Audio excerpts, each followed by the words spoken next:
Hai, Assalamualaikum dan selamat sejahtera. Okey, baiklah kali ini cikgu akan meneruskan jurnal melalui ayat urus niaga part 2 ataupun bahagian kedua. So, kita rujuk kembali contoh soalan pada muka surat 98 buku teks tingkatan 4. Okey, pada kali ini kita lihat kita ada ambilan barang niaga. So, apabila kita mengambil barang niaga, okey, barang niaga ni dia adalah barang. Kalau kita ambil duit, kita akan letak dalam tunai ataupun kita akan letak dalam buku tunai. Kalau kita ambil bank, kita akan letak dalam buku tunai. Tapi sebab kita ambil barang, kita bukan ambil duit, kita ambil barang. Tak kira lah barang niaga ke, barang kedai ke, kita akan letak dalam buku jurnal kita. Okay? Kalau dia menunjukkan duit, buku tunai. Contoh di sini, ambilan barang niaga dulu. Okey, contoh yang kelima. Saya sediakan tapak. Okey, saya sediakan tapak. Okey, tapak ni ada pada video dekat bawah ni. Ada dia punya tapak. Saya sertakan dia punya link. Boleh download dan buat. Sebenarnya ini adalah sambungan daripada video yang sebelum ni. Okey, so kita masukkan caranya. Kita lihat.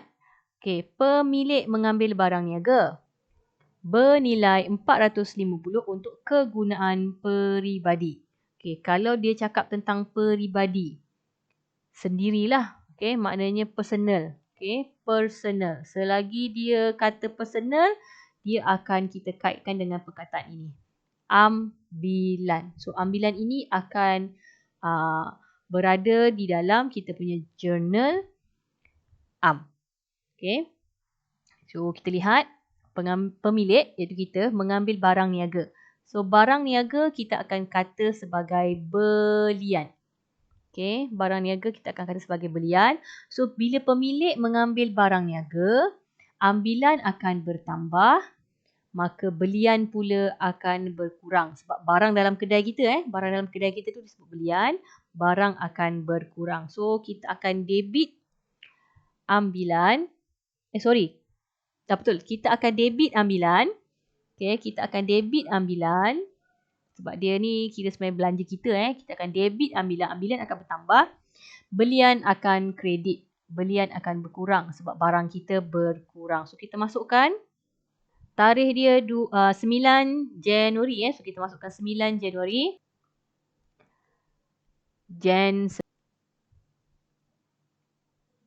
Okay, kita akan letak ambilan. Ambilan bertambah kan? Okey, 450. Dan kita ada belian 450. Okey. So, yang tinggal dekat sini keterangan. Okey, biasanya nak mudah kita salin balik je lah ayat ni. Okey, pemilik mengambil barang niaga bernilai 450 untuk kegunaan peribadi. Ataupun kita shortcut dia, kita pendekkan dia. Boleh je kita tulis ambilan barang niaga RM 450. Simple saja seperti ini. Pun betul. Tak ada masalah. Okey. Soalan yang kedua. Contoh kedua. Okey, 24 hari bulan. Pemilik mengambil barang niaga. Okey, situasi ni yang sama. Bila dia ambil barang niaga, belian akan tolak lah. Belian akan tolak, ambilan akan tambah. Okey, pemilik mengambil barang niaga 120 untuk dihadiahkan kepada anak. Ambil barang dalam kedai nak bagi hadiah dekat anak. So, ini sama ceritanya adalah personal use. Okay, personal use untuk peribadi. Maka kita akan kaitkan dengan ambilan dan juga belian. Okay, belian akan berkurang sebab barang dalam kedai kita berkurang. Ambilan kita kena tambah. So, kita pun letakkan cara yang sama. Okay. Tarikh dia tadi 24 hari bulan, tak silap saya. Kita tengok balik. Okey, betul. 24 hari bulan. Okey, kita letaklah ambilan sebab ambilan bertambah. Dan yang kedua adalah belian. Okey, 120. 120. Simple je. Kan? Mak dah tak ada apa nak buat. Siap. So, ini contoh ambilan. Jangan lupa keterangan. Okey, ambilan. Saya tak suka tulis keterangan yang panjang-panjang sangat. Nanti akan pening lah. Okey, saya tulis macam ni je. Ambilan barang niaga RM120. Okey, cukup. Nak tambah bolehlah. Untuk ayat dia tadi. Untuk dihadiahkan kepada anak. Boleh nak tambah. Tak ada masalah. Okey, tapi saya suka yang ringkas. Okay, next. Kita tengok contoh ke-6. Yang ini contoh ke-6. Dia sama situasi dengan ambilan barang niaga tadi. Tapi kali ni dia bukan ambil barang niaga. Dia ambil aset bukan semasa. So, aset bukan semasa ni contoh macam barang-barang dalam kedai lah. Kenderaan. Alatan pejabat. So, kita kena kenal pastilah. Kita kena kenal pasti. Okey, so kita lihat di sini dia ambil rak pameran. Yang kedua dia ambil komputer pejabat. Dan dekat sini dia kata untuk kegunaan peribadi. Bila disebut saja kegunaan peribadi secara automatiknya, okay, dia adalah personal use. So ini kita akan kaitkan dengan ambilan. So automatik ambilan akan bertambah. Okay, bila ambilan akan bertambah, kita akan letak dekat debit. So, apa yang nak kredit? Ini barang ni. Okay. Tadi, kalau kita lihat contoh yang ini, bila dia ambil barang niaga. Okay, ini ambil barang niaga. Bila dia ambil barang niaga, kita akan kaitkan dengan belian. Okay, tetapi, untuk aset bukan semasa, dia bukan belian. Kita kena rujuk satu persatu barang ni. So, bagi soalan ni, rak pameran, kita akan letak dia sebagai perabot. Okey, so perabot akan kredit lah sebab dia berkurang. Okey, dan komputer pejabat ni adalah alatan pejabat. So, alatan pejabat ni juga akan berkurang. So, kita akan letak dekat sebelah kredit. Okey, kita tengok macam mana nak masukkan.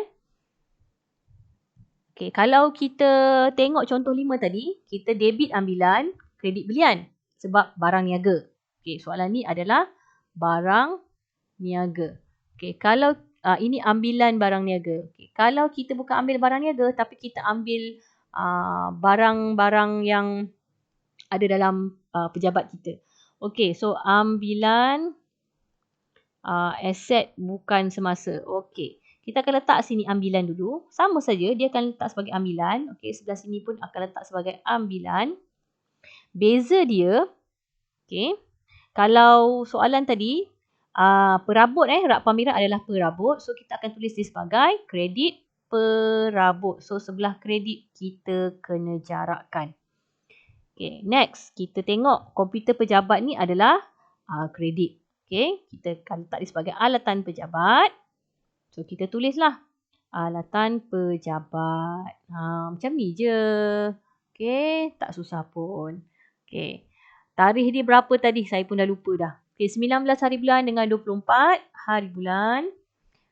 Januari 1924. So, kalau pelajar tengok di sini, dekat ni dalam contoh soalan yang sama tau. Okay, dia masih dalam soalan yang sama.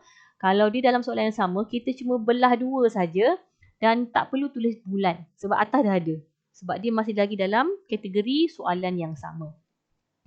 Okey, kita tengok nilai dia. 160 dengan 1,200. So, kita masukkan 160 debit dan kredit wajib tulis. Okey.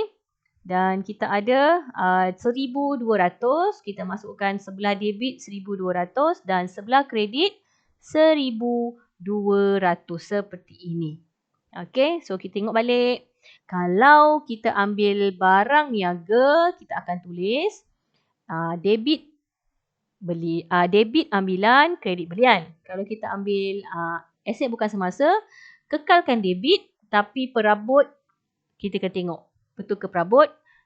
Okey, ataupun adakah dia alatan pejabat, adakah dia kenderaan dan sebagainya, kita kena tengok. Okey, jangan lupa keterangan ambilan perabot apa ni? Rak pameran. Okey, saya tulis ambilan rak pameran.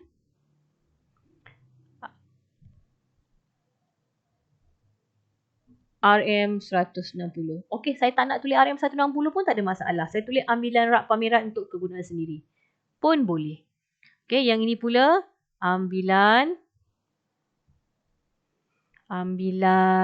komputer pejabat. Okey, saya tulis komputer pejabat. Cukup. Nak tulis 1200 boleh, tak nak tulis pun boleh. Tak ada masalah. Okey, so habis contoh 6. Kita lihat pula pada contoh 7. Kita ada modal tambahan. Okey, kalau kita tambah ataupun top up modal tapi kita top up duit ataupun tunai, okey, kita akan letak dalam buku tunai. Selain daripada tunai dengan bank, kita akan letak dalam journal am. Sebab apa? Okay, kalau dia tunai, dia duit. Kalau dia bank pun dia duit. Cek memanglah duit kan? Itu terus akan letak dekat buku tunai. Tapi kalau selain daripada tunai dengan bank, maknanya dia guna barang. Dia top up barang dalam kedai.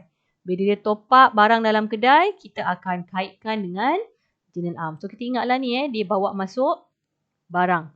Bawa modal iaitu barang.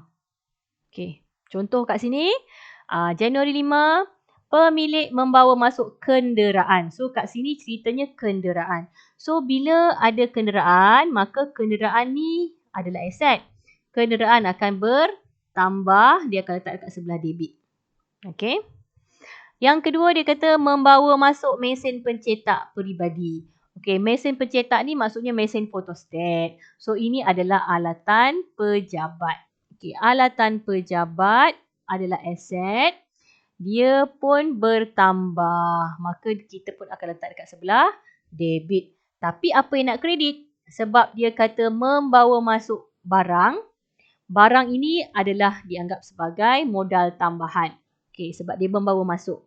So yang kredit confirm lah akan letak dekat modal. So ingat bila dia kata membawa masuk. Bawa masuk. Kita terus tambahkan modal iaitu di sebelah kredit. Okey, kita tengok contoh macam mana nak isi di dalam journal am. Okey, so di sini kita tahu tadi yang pertama adalah kenderaan. So kita tuliskan sebagai kenderaan. Yang kreditnya adalah modal. Okey, yang kedua ini tadi adalah alatan pejabat di sebelah debit. Maka dia punya kredit ni adalah modal. Okey, kalau dia bawa keluar dia ambilan Kalau dia membawa masuk maknanya modal. Modal kena kredit.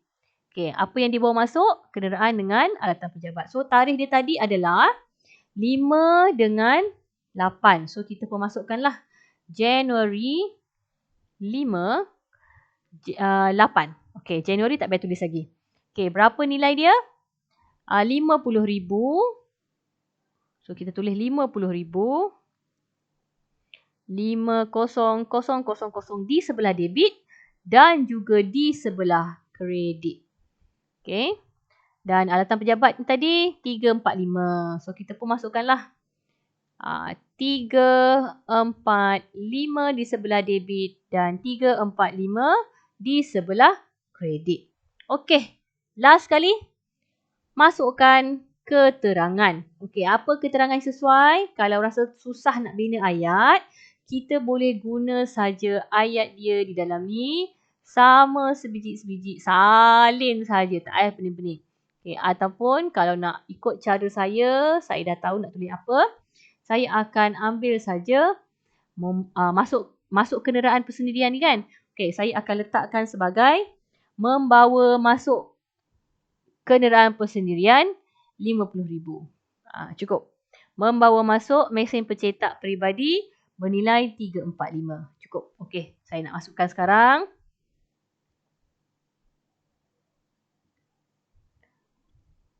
Membawa masuk kenderaan peribadi RM50,000. Okey, cukup. Yang kedua, membawa masuk. Okey, membawa masuk apa ni? Mesin pencetak peribadi. So, saya tuliskan mesin pencetak peribadi. RM345. Okey, kalau pelajar tak nak tulis mesin pencetak ni, boleh saja membawa masuk alatan pejabat. 345. Betul juga. Tak ada masalah. Okey, so itu adalah video bagi part 2. So, saya terangkan sehingga contoh 7 saja sebab contoh 8 dia lebih rumit sikit sebab dia melibatkan perpindahan baki. Okey, begitu juga dengan nombor 9 dan nombor 10. Jadi, untuk pelajar, fahamkan dulu sehingga contoh 7. Jadi, kita akan jumpa kembali pada video yang akan datang. Bye-bye.